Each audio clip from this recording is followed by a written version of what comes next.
From bloody milk to naked old hags and baby entrails, The Witch has a lot of WTF moments that leave you asking, what the hell just happened? In today's episode, I will answer all your burning questions about the 2015 movie, The Witch. Question number 1. What is the witch doing in this scene? The witch is grinding a concoction made from baby fat. If you recall, the witch kidnaps Samuel, the youngest sibling in the family, and kills him. Folk stories say that witches needed a flying ointment to be able to fly, and one of the ingredients to make the ointment was baby fat. In this article from the University of Queensland, the author describes how many people in the past accused witches of a real crime, that of murdering babies.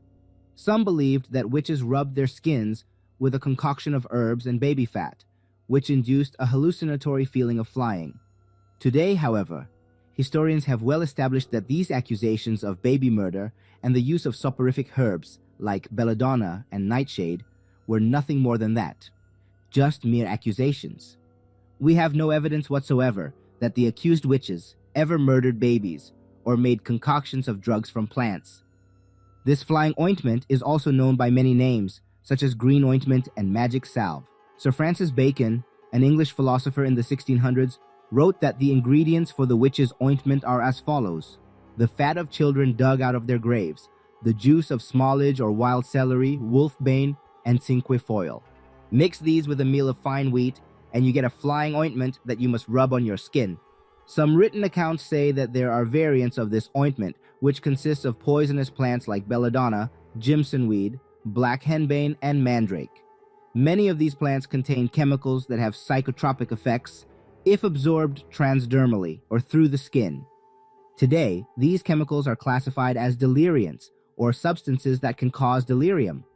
One interesting story about hallucinogens is that of Abraham the Jew.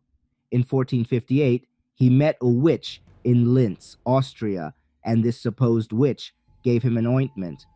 The witch told him to spread it over his pulse points. Abraham and the witch did it together. A few moments later, Abraham had the sensation of flying. When he came back to his senses, the woman told him of the places she flew to and all the adventures she had. There was only one way to validate if they really flew, so Abraham asked the witch to use the ointment again. But this time, Abraham would only observe. Instead of flying, Abraham saw the witch just fall to the floor, immobilized for hours. When she woke up, she told Abraham of the many places she visited while flying. The obvious conclusion of Abraham, of course, was that this ointment indeed caused hallucinations, not just of flying but of other fantasies. Why use the fat of baby infants? Based on pharmacological studies, the skin can absorb ointment better if mixed with fat. The use of babies, particularly unbaptized ones like Samuel, was based on the belief that the soul of an unbaptized baby is either in hell or in limbo. What is the significance of the crow and rabbit? The rabbit and the crow are the witch's familiars. Some witches use an owl, and it is why owls are predominant in the Harry Potter lore. A familiar can be a dog, a black cat, an insect, or even a toad. It is an animal with supernatural abilities whose job is to assist the witches in carrying out their goals.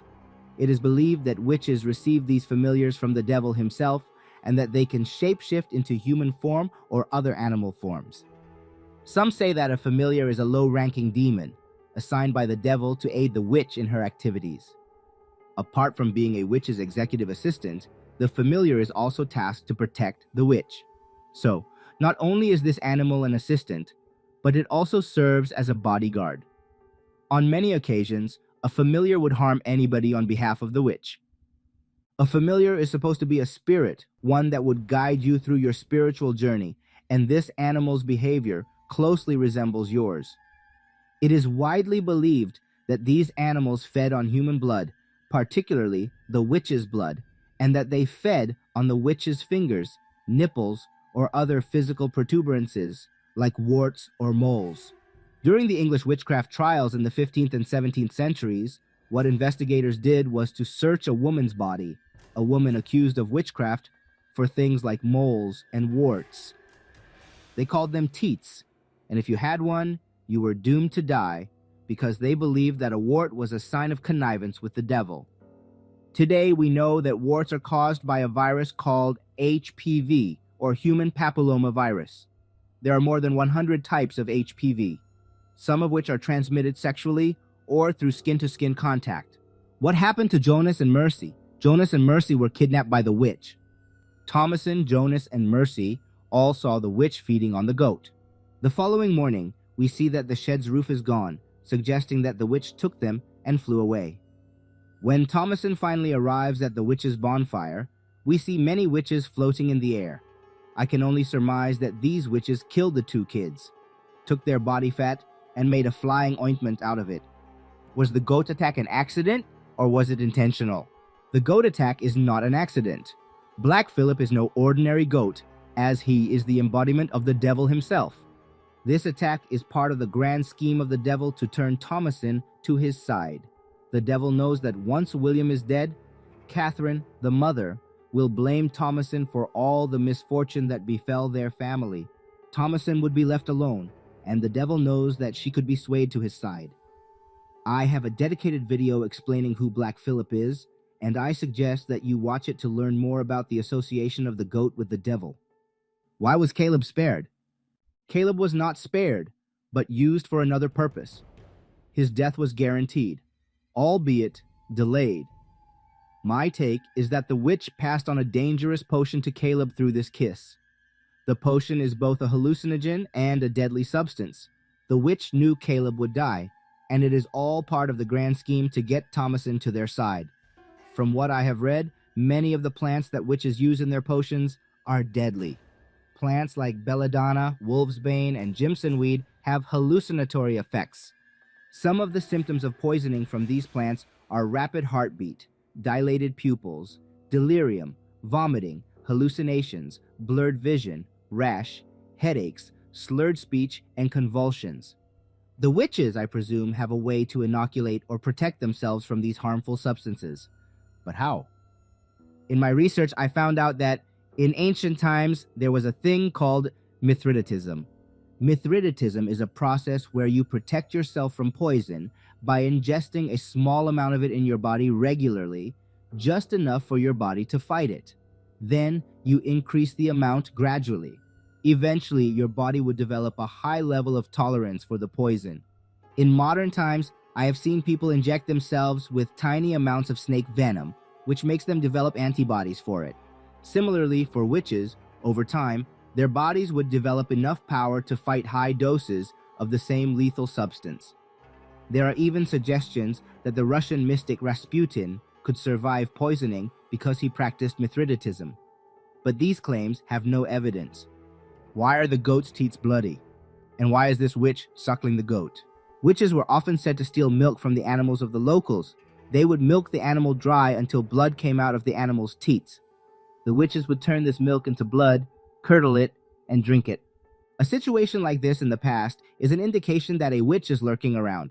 In this case, the twins suspect it is Thomason. Today we know that a bleeding udder is a sign of bacterial infection or disease. It could be mastitis, an inflammation of the mammary gland, which can happen because of bacteria, injury, or unhygienic practices. And yes, inflamed mammary glands are a shocking sight to behold. What's the symbolism of the apple? Although the Bible never mentioned the apple in the book of Genesis, Christian culture has it that the fruit of knowledge of good and evil was an apple. Many Christians of the past associated apples with evil. In the Elizabethan era, Christians distributed pamphlets that told the people how witches gave poisoned apples to children. These pamphlets were distributed even before the story of Snow White was first published. We can surmise that this belief that witches gave apples to children to kill them was the basis of the scene in Snow White where her queen stepmother morphed into a witch and gave her a poisoned apple.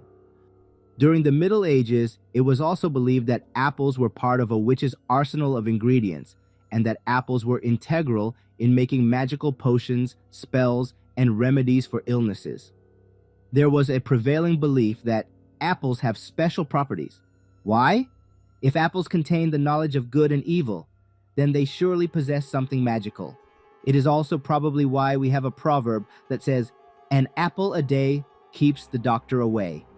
In some stories, they say that if you cut an apple in half and the seeds reveal a star-shaped pattern, good luck is about to come to your life. In some parts of Europe, they believe that burying an apple in the garden brings fertility to a farmer's crops. Witches, including Celts and Druids, viewed the apple seeds as a pentagram, and that this shape represented earth, water, fire, and wind bound by a magical spirit. Celtic folklore says that apples have the power to open pathways to other dimensions. In Slavic folklore, apples were said to have the power to ward off evil spirits. It is why they placed apples on the hands of the dead. It was supposed to protect the deceased in the afterlife. Then, there's this thing called the Feast of Apples, also called the pagan Sabbath of Samhain. In this ritual, the participants would bury apples, believing that they were food for the souls that were destined to be reborn. Why did Catherine cut Caleb? What Catherine did here is called bloodletting. It is a medical treatment that involves the removal of blood. At that time, people believed that it brought balance to the body. Some used leeches to suck blood out of the patient. The practice of bloodletting can be traced as far back as 3,000 years ago. There are documented cases of it in Egyptian, Greek, and Roman artifacts. But why did they do it? Ancient peoples believed in what they called the theory of humors. In this theory, they claimed that the body has 4 humors, or liquids. These liquids are black bile, yellow bile, phlegm, and blood. Supposedly, an imbalance in these 4 liquids causes both physical and mental illnesses. To bring back that balance, one has to cut a patient's vein or artery to let excess blood go. Bloodletting is a dangerous thing to do. Obviously, you can bleed to death if it isn't done right. You don't just cut someone's artery at home, okay? Okay? Blood loss can lead to hemorrhagic shock, low blood pressure, difficulty breathing, and many more. If you think this practice has been completely abandoned, think again. There are still communities out there that do it. The most common version of bloodletting that you will see in modern times is what we call leeching. Leech therapy is a medically approved and scientific process approved by the Food and Drug Administration. Some physicians recommend it only for some conditions, especially if surgery is not possible. Leeching can be used to improve blood circulation and break up blood clots, fight inflammation, reduce pain, and heal wounds. The most common use of leech therapy is in plastic and reconstructive surgery.